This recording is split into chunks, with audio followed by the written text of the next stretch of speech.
Ladies and gentlemen, it is hot as shit where I'm at today, and my air conditioner is broken, so this video is brought to you by my swimsuit and yoga pants. Yoga pants, they're there. Don't even worry about it. In recent news, a woman found out that a man has been making her raise a baby that's not even hers for 11 years. Oh wait, actually, what the fuck? What kind of Matrix ass place am I in?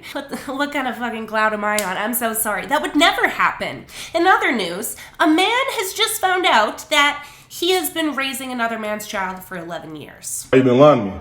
What have I been lying about? I got a DNA test done. A DNA saying what? Saying that he's not my son. Let me see this DNA test. You don't need to see it. I saw it. Let me make sure I'm caught. Let me triple check. Let me see if there's anything that I can try to use to squiggle my nasty ass out of this one. How DNA test gonna say? How you gonna be lying to me for 11 years? Why would you do that to me? Where's the lie? The lie is you. You are the lie. Here's what I don't understand. When nurses in hospitals switch babies and it's found out, she goes to jail. So why mothers who switched and swapped baby daddies, why they don't go to jail is, beyond me. You have been lying to me for 11 years, having me believe that my son that I've been raising for 11 years is not really my son. How could you do that to me? You can see how much hurt is in his eyes. Oh, damn. What can you say for yourself right now? What made you get a DNA test? Because I Classic Stonewaller. went through your phone. And why? Talking about me, laughing and bragging, telling your friends that I have no idea that he's really not my son. So I went and got a DNA test done. You think I'm stupid or something? Oh my God. It's one thing to be a hoe, and then just keep it to yourself. Don't tell anybody, not even the father. You're still a pretty big piece of shit. But to go around bragging? How could you do this to me? You know what? What? You had no business going through my phone and getting You a care DNA more test about on me our going son. through your phone than you lying to me about my son not being mine? Are you kidding me right now? Are you kidding me right now? You care more about being humiliated and me finding out that our son is not really my son and that he has a different father. I sure have, because I thought he was my son. Because you've been lying to me this whole time. What are you talking about? Does it matter? How is she still trying to play fucking dumb? My God. And that you're an absolute narcissistic fucking sociopath. I would put my money on sociopath. Narcissistic? Definitely. Sociopathic? You kind of fucking have to be. It does matter. Are you crazy? What do you mean? That absolutely matters. You don't see anything wrong with what you did? You don't see anything wrong with what you did? You've been lying to me. You've been sitting here lying to me for 11. Of course I love him, but I can't. But you guys can't stay. You can't stay here anymore. Where we gonna go? I don't know. It's not my problem. It's not my problem. 11 years she used this man for a house, for money, for security for her child, because she is a deadbeat mother and was not able to provide that herself, which is a decision she should have thought about before she decided to, before convincing a goddamn man that it's his child after 11 years. Who does that? It's not my problem. It's not my problem. It's not my problem. You can't stay here. You can't stay here. You can't stay here. I don't know. It's not my problem. I did my job. I did my job. I did my job as a dad. I did my job as a dad. You can't stay here anymore. Y'all gotta go. Both y'all can't stay anymore. No, I'm hurt. I'm hurt. I can't deal with it. I can't deal with it. Y'all can't stay here anymore. Y'all gotta go. Y'all gotta get y'all house. Y'all gotta go. I can't deal with it. I'm putting y'all out. Yes. Who's gonna put I'm gonna put you out. I'm gonna put you out. I will pack your bags myself and put you out of here. I will pack your bags. Y'all can't stay here. You gotta go. You lied to me. You lied to me. You lied to me for 11 years. And you lied for 11 years straight. You lied to me. The thing is that a lot of people, including herself, seems to think that this is just like a victimless crime. Who cares? Do you love him? Yeah, but that's not the goddamn motherfucking point. It hurts just like telling an adopted child who spent 16 years thinking that they were being raised by their own flesh and blood. It's like telling them, hey, we're not your parents, and then just expecting them to be okay with it because you love them. Like, that's not gonna cause some type of mental, psychological fuckery? Having me believe that he's my son.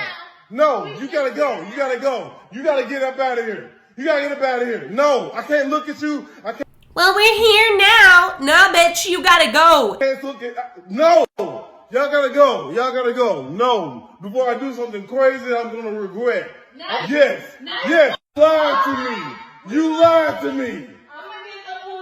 I'm gonna get the police, she said. Discovering that you are not the biological father of the child that you have been raising can be absolutely devastating. It can feel devastating and it can have devastating effects. Yet, 1 in 25 fathers may not actually be the biological father to their child. The true numbers around paternity fraud are widely disputed and hard to pin down. It's very difficult to study directly for ethical and personal reasons, as mothers who suspect their child may not be the biological origin to the father will likely never participate in such surveys, because then she will have to admit herself that she is a giant piece of shit and she won't be able to stroke him for everything he's got. And not in a good way. One analysis of 67 studies that reported non-paternity suggests that for fathers with high paternity confidence, rates of non-paternity were almost 2%. Whilst for fathers whose paternity confidence is unknown, non-paternity rates were 16%. The median of non-paternity was around 3.3%. Now, these may seem like low numbers, but even a 1% rate of misattributed paternity still equates to millions of fathers globally.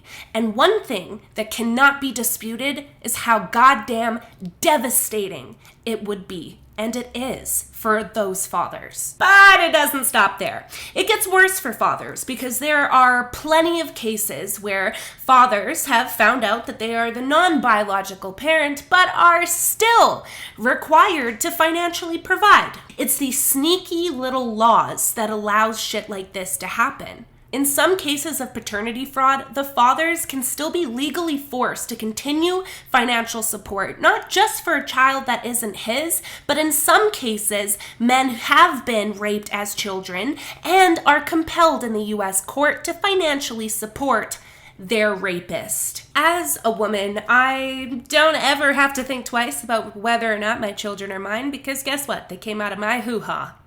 All by themselves. However, knowledge about paternity can be empowering. It can reassure an uncertain father or a vindictive mother. It can help a child understand who they are and where they come from. Pretty important for development. One thing that has always blown my mind is that as a woman, the right over my own autonomy is very fundamental. My right for birth control, contraception, abortion, safe haven law, adoption, whatever it may be.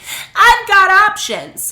However, men do not, which allows and perpetuates these types of issues to continue to happen. Birth control is a central part of women's reproductive rights, and whilst over the last 60 years, numerous contraceptive options have been developed for women, there has been very little advancements in the areas of contraception for men. Effective contraception is absolutely vital to my rights over my body, because it means that I get to control when I have a baby, when I start a family. And guess what? We are sexual beings, and the answer is not just fucking abstinence. Because believe it or not, consenting to sex does not mean that you're consenting to parenthood.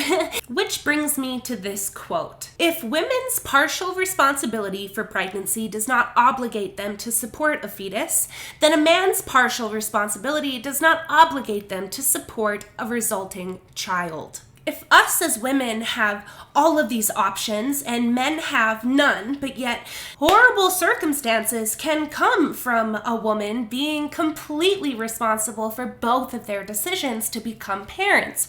There are reasons why reproductive rights are so important, not just for women, but for men as well. In a society otherwise highly based on choice, our current obsession with tracking men down and punishing them for fathering a child with high support judgments. It feels much like the punishment women were treated when they bore an illegitimate child. These two quotes are direct quotes from women who support the very thing that I advocate for, which is paper abortion. If women have a certain time frame to make the decision, whether it be abortion, safe haven law, adoption, if she has all of this time and availability to decide whether or not she wants to go through with parenthood in the case of an unexpected pregnancy, then why don't men have those options? And if they don't have those options, then the least we can do is give them the same period of time at the beginning of the pregnancy to decide whether or not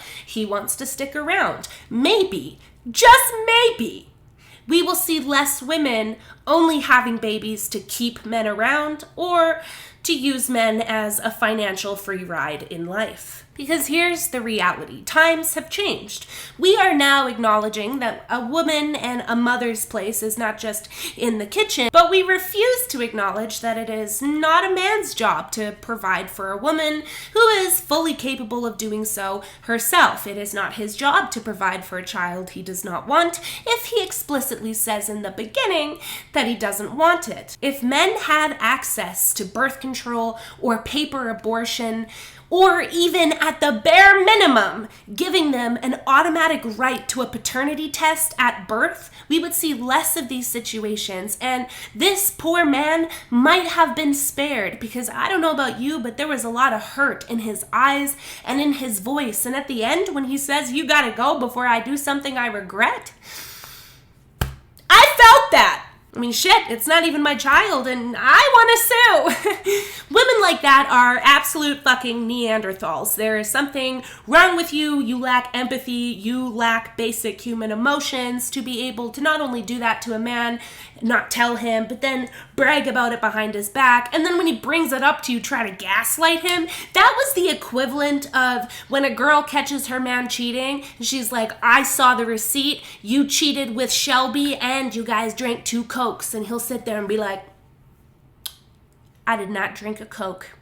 It was a Sprite." "Why do you think I would drink Coke? Wow, you think I'm a Coke drinker now?" Women like this deserve absolutely no frickin' dick. And I think I'm gonna start a petition and see just how many people we can get to sign it to see if we can compel our governments to, at the very least, give mandatory paternity tests to fathers after their children are born. And if women don't like that, boo-hoo. Sorry. Thank you.